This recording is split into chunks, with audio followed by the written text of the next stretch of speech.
Okay, just a couple of tips for best practices to make your SUP more fun and to be more efficient on the water.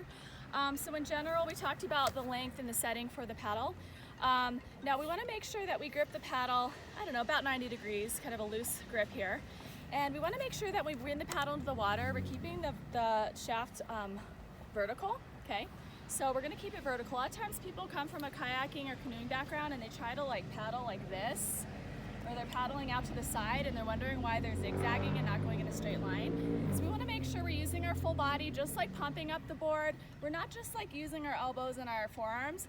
We're pushing down into the water and pulling the blade back, keeping that top arm straight and that shaft vertical. We also want to keep the blade pretty straight. If you're rotating the blade, you're going to be turning.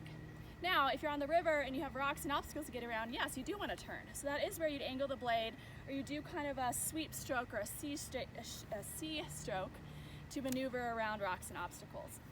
As far as balance and standing on the board, there is a middle strap on this board.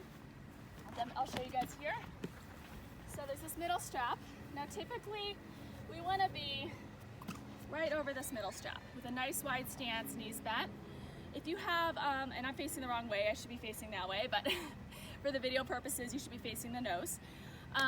So if you do encounter like choppy water, you're on the lake, there's small waves, you actually want to step back about 6 inches. That way your nose is more easily able to get over those waves. And that's about it. If you feel like you're gonna fall, drop to your knees. Okay, you can always paddle kneeling. If you do that, you want to make sure to shorten your paddle. That way it's easier to still grip the top and you're still able to get that vertical paddle stroke. So that's about it. Have fun, guys.